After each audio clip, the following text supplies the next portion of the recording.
Dewan Juri yang terhormat, kami dengan tegas mengungkapkan kembali bahwa kami menolak bahwasanya gerakan sosial seharusnya lebih berfokus pada ketimpangan kelas ekonomi daripada diskriminasi berbentuk identitas. Wajar halnya dalam hal ini kami sampaikan bahwasanya ekonomi sendiri merupakan sebuah kegiatan yang dilakukan oleh seluruh tatanan sosial masyarakat, baik masyarakat bawah ataupun masyarakat atas. Identitas, ras atau golongan ekonomi ibarat sebuah nafas dalam setiap kegiatan. Dalam hal ini, apabila gerakan sosial tidak dilakukan dan gerakan sosial tidak difokuskan pada etnis, pada gender, dan hal sebagainya yang menciptakan keseimbangan dalam sebuah tatanan sosial, tidak akan terwujudnya kesetaraan dalam hal ekonomi. Ketimpangan ekonomi itu terjadi dikarenakan memang adanya ketimpangan sosial yang cukup besar dari masyarakat itu sendiri.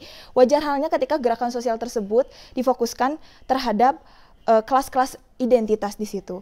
Perlu dijelaskan kembali bahwasanya yang dimaksud dengan gerakan sosial tidak hanya berkaitan dengan sebuah gerakan sosial utopia, tapi terdapat juga beberapa gerakan sosial terkait gerakan perpindahan, di mana suatu masyarakat berpikir bahwa dengan adanya sebuah perubahan, sebuah tatanan, adanya sebuah harapan baru dan tujuan baru yang akan disampaikan.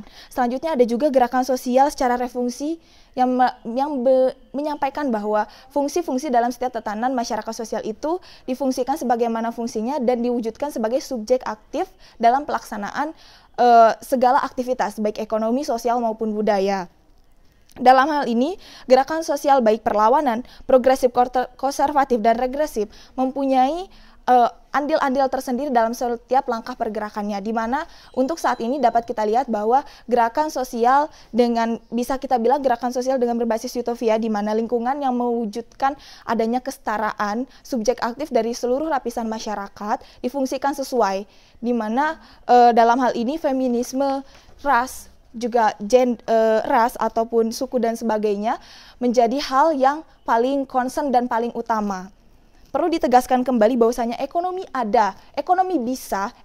bisa mewujudkan kesetaraan tanpa ada sebuah ketimpangan apabila masyarakat mampu untuk bergerak dalam sebuah gerakan sosial. Wajar halnya dalam setiap pergerakan ada beberapa hal yang tidak sesuai, karena yang namanya sebuah gerakan sosial bergerak secara fluktuatif. Ada hal-hal yang harus disebutkan sebagai opportunity cost. Dalam hal ini, sedikit banyak hal yang dikorbankan untuk mendapat sebuah tujuan yang lebih besar. Walaupun dalam kasus-kasusnya, advokasi yang sering kita lihat, ada beberapa kaum yang tidak teradvokasi. Bukan permasalahan terkait gerakan sosial tersebut.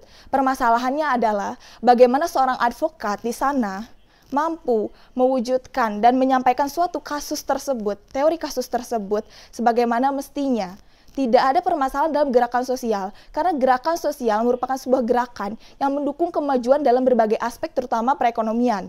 Apabila ada pernyataan bahwasanya ketika perekonomian itu si kaya dan si miskin, di mana si kaya merupakan seorang perempuan, mampu menindas dan menguasai, itu bukan aspek dari gerakan sosial tersebut, bukan fungsi dari gerakan sosial tersebut dilaksanakan. Namun gerakan sosial tersebut dilaksanakan karena diharapkannya kesetaraan untuk seluruh kalangan. Persepsi hal ini seperti halnya perempuan yang ingin lebih mendominasi daripada kaum pria, itu merupakan persepsi yang sangat salah. Perlu ditegaskan kembali, Dewan Juri yang terhormat, kami dengan jelas menolak bahwasanya gerakan sosial harus dan tetap wajib dilaksanakan, karena efektivitas gerakan dari sosial tersebut secara langsung akan mempengaruhi efektivitas dari keberlangsungannya kesetaraan ekonomi yang ada di masyarakat. Terima kasih Dewan Juri.